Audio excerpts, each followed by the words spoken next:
नमस्कार मेरे किसान भाइयों। तो कैसा हाल चाल है आपका?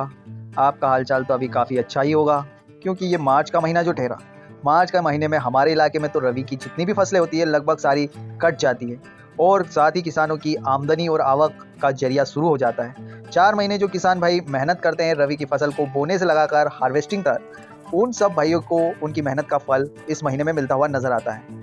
लेकिन देखा जाए तो इसके बाद क्या होता है, इसके बाद मार्च महीने से लगाकर जून महीने तक आपका जो खेत है वो पड़ा रहता है खाली, और आप करते हैं घर पे आराम। आराम करना अच्छी बात है, शरीर के लिए आराम की भी ज़रूरत है। लेकिन मैं अगर आपको एक ऐसी फसल बताऊं जिसे बोकर आप इस गर्मी के सीजन में भी इनकम जनरेट कर सकते हैं, यानी आपके खेत तो पैसा पैदा करते ही रहेंगे लेकिन आप साथ ही आराम करते रहेंगे बिना मजक मारी, यानी ज़्यादा मेहनत के ये फसल आप आराम से 50 से 55 दिन में घर ला सकते हैं और इससे एक्स्ट्रा इनकम कमा सकते हैं। तो मैं आज उसी फसल के बारे में आपको बताने वाला हूं जिससे आपको काफ़ी फायदा होगा, और बहुत सारे किसान इसकी खेती भी करते हैं।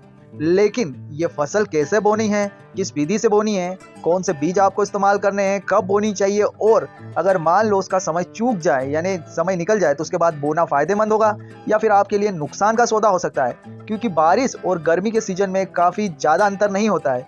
मार्च महीने के बाद जून महीने तक आपके पास 2 से 3 महीने का समय होता है। ऐसे में आपको बोनी होती है एक ऐसी फसल जो कि 2-3 महीने में पक कर कट कर तैयार हो जाए, और साथ ही आपको कम से कम 2 से 3 दिन का समय मिल जाए खेत को तैयार करने के लिए बारिश के सीजन के पहले। तो एक ऐसी ही फसल के बारे में मैं आपको बताने वाला हूँ।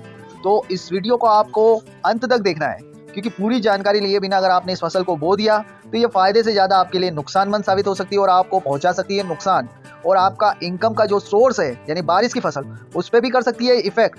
तो इसलिए पूरा वीडियो ध्यान से देखें।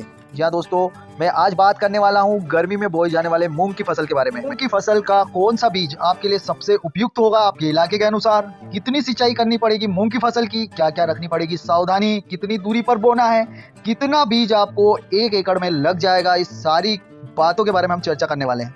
तो सबसे पहले अगर मैं शुरुआत करूँ मूंग के बारे में, तो मूंग की जो फसल होती है वो 2 पीरियड में पाई जाती है, यानी कि एक बारिश के सीजन में और एक गर्मी के सीजन में। तो यहाँ पे मैं स्पेशल गर्मी के सीजन की बात कर रहा हूँ। तो गर्मी के सीजन में मूंग की फसल 50 दिनों से लगाकर अलग अलग वैरायटी पे डिपेंड करता है, 70 दिनों तक की हो सकती है। तो ये डिपेंड करता है कि आपका खेत कब खाली हो रहा है। अगर आपका खेत फरवरी एंड में खाली हो जाता है तो आप 60 से 65 दिन में पकने वाली मूंग की वैरायटी ले, और अगर आपका खेत मार्च के पहले हफ्ते या उसके बाद खाली होता है तो आप 50 से 55 दिनों में पकने वाली फसल का बीज ले। इसका कारण यह है कि आप इसके बाद में बारिश की फसल बोएंगे, और बारिश की फसल बोने से पहले आपको 10 से 15 दिनों का एक खाली समय चाहिए होता है ताकि आप खेत में जुताई वगैरह करके अपने खेत को तैयार कर सके। तो सबसे पहली सावधानी आपको ये रखनी है कि मूंग की फसल बोने से पहले मूंग के बीजों का चुनाव करना है, और उसमें आपने अगर यहाँ पर गलती कर दी तो आपकी मूंग की फसल तो खराब होगी होगी, लेकिन आपकी बारिश की फसल भी खराब हो सकती है। तो आपको समय अनुसार से 50 से 55 दिनों में या फिर 60 से 65 दिनों में उन्नत पैदावार देने वाले बीजों की यहाँ पर वैरायटी आपको लेनी है। मैं आपको बता दूं कि कुछ एक प्रचलित बीज कंपनियां हैं, जैसे कि बात करूं मैं शिखा, सम्राट और विराट की। ये वो बीज की कंपनियां, ये बीज की वैरायटियां हैं जो आप बो सकते हैं। इसके बाद में मैं बात करूं तो इसे कितने पानी की आवश्यकता होती है, यानी कि कितनी सिंचाई आपको करनी होगी। तो इसे कम से कम आपको 3 बार सिंचाई करनी होगी। एक बार जैसे ही आप बुआई कर देते हैं उसके जस्ट बाद, एक बार फिर थोड़ी हाइट यानी आपका पौधा 2 से 3 सेंटीमीटर का हो जाए उसके बाद में, और तीसरी जो आपको है सिंचाई, इसमें फूल नहीं आ जाते उससे पहले करनी है। और हाँ, बुआई के वक्त आपको एक चीज़ ध्यान रखनी है कि आपको किस प्रकार से बोना है। अगर आप बीच में कुल्पा या चलाना चाहते हैं या फिर आप सीडील से बोना चाहते हैं। सीडील के बोने का मतलब होता है कि जैसे हम गेहूं बोते हैं, यानी कि बहुत ही पास पास इसमें आप कुल्पा या बखर नहीं चला सकते। तो 2 प्रकार से बोई जा सकती है। अब आती है बीज की मात्रा की बात, तो आपको 1 एकड़ में यहाँ पर बीजों की जो मात्रा है वो 8 किलो से 10 किलो तक लगती है। कई कई पर 6 किलो बीज भी बोए जाते हैं, लेकिन देखा गया है कि अगर आप ज़्यादा मात्रा में बीज इसके बोते हैं तो आपको उपज भी अच्छी मिलती है और खपतवार भी कम होते हैं। यानी कि आपको बीज की जो मात्रा है वो 8 से 10 किलो के बीच में रखनी है पर एकड़ के हिसाब से।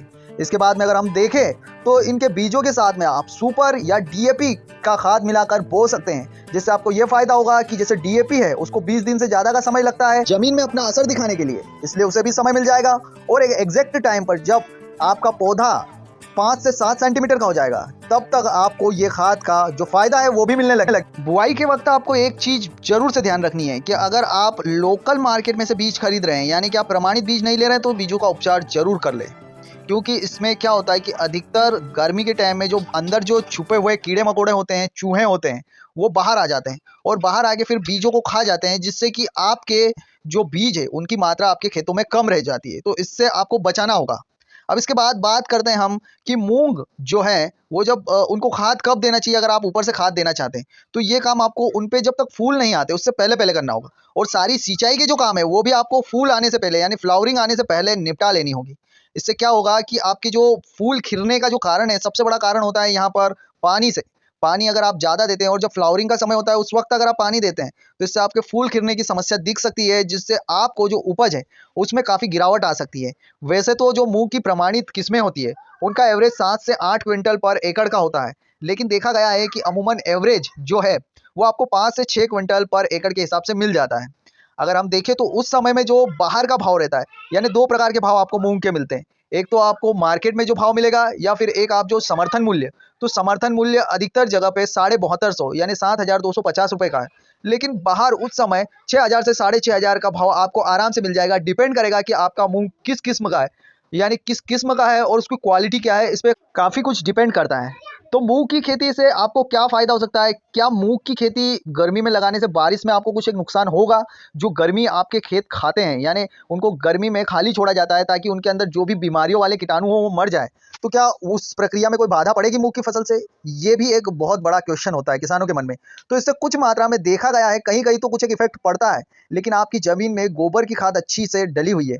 आप 1 साल छोड़कर अगर ये खेती करते हैं, यानी 1 साल आपने मूँग बोए, दूसरे साल खाली रहने दिया खेत को और अगले साल फिर से बोए, यानी रोटेशन की तरह आप इसको करते हैं, तो आपके खेत में ज़्यादा इफ़ेक्ट नहीं पड़ने वाला है और ये एक्स्ट्रा इनकम आपको मिल सकती है। तो ये मूँग की खेती के बारे में पूरी बातें थी। अब मूँग की खेती में सबसे मेन पॉइंट बच जाता है कि क्या ये फ़ायदेमंद फसल है? इससे कुछ निकल कर सामने आता है कि नहीं आता है? यानी किसानों को पैसा कितना मिलेगा आखिर में? यानी मूंग की फसल में मजकमारी करने के बाद में, गर्मियों में खेतों में दौड़-धाप करने के बाद में किसान के हाथ में कुछ बचेगा या नहीं? सबसे जेन्युइन सवाल किसान का ये रह जाता है। तो मैं यहाँ पर आपको बताना चाहता हूँ कि मूंग की फसल अगर आपकी 6000 के भाव में भी बिकती है और आपको 5 का एवरेज यानी सबसे कम सबसे गिरा हुआ एवरेज मिलता है मूंग का, यानी 1 एकड़ पे आपको 5 क्विंटल, तो 5-6 30,000 रुपए का आपका जो आंकड़ा है वो बनता है।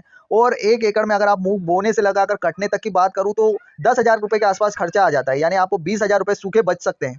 और अगर आप एक सीमांत कृषक है, यानी आपके पास 2 ढाई एकड़ या 3 एकड़ ज़मीन है, एक मैं मंझला किसान मानूँ जिसके पास 3 एकड़ ज़मीन है, तो उसको आराम से ये 2 महीने में 60,000 रुपए यानी 30,000 रुपए महीने के हिसाब से इनकम हो सकती है। तो किसान के लिए ये काफ़ी लाभदायक फसल हो सकती है, लेकिन आपको सावधानी केवल समय अंतराल की रखनी होगी। आपको सावधानी इस चीज़ की रखनी होगी कि आपके बारिश में जब खेत खाली होंगे, बारिश के लिए जो बुआई होगी, उससे 15 दिन पहले आपका खेत खाली होना ज़रूरी है, क्योंकि कुछ मात्रा में धूप खाने के लिए छोड़ना ज़रूरी होता है खेत के लिए। तो ये सब कुछ जो जानकारी थी ये मूँग की फसल के बारे में थी और मूँग से जुड़ी हुई सभी आपके जो डाउट है वो क्लियर हो गए होंगे, मुझे ऐसा लगता है। तो अगर आपको ये वीडियो पसंद आया हो तो इसे लाइक और शेयर ज़रूर करें और हाँ, चैनल को सब्सक्राइब करके जाना, क्योंकि हम बिल्कुल ईमानदार बातें, ईमानदार रिव्यू देते हैं आपको फसलों के बारे में कि कौन सी फसल आपके लिए फ़ायदेमंद होगी और कौन सी यहाँ पर आपके लिए नुकसानदायक हो सकती है। क्योंकि आप देखते हैं कि फेक वीडियोस में लाखों करोड़ों कमाने की बातें होती है, लेकिन किसान उसमें बहक जाता है और उसे फ़ायदा होने की बजाय नुकसान होता है। तो हम यहाँ आपको उनसे बचाने के लिए धन्यवाद दोस्तों।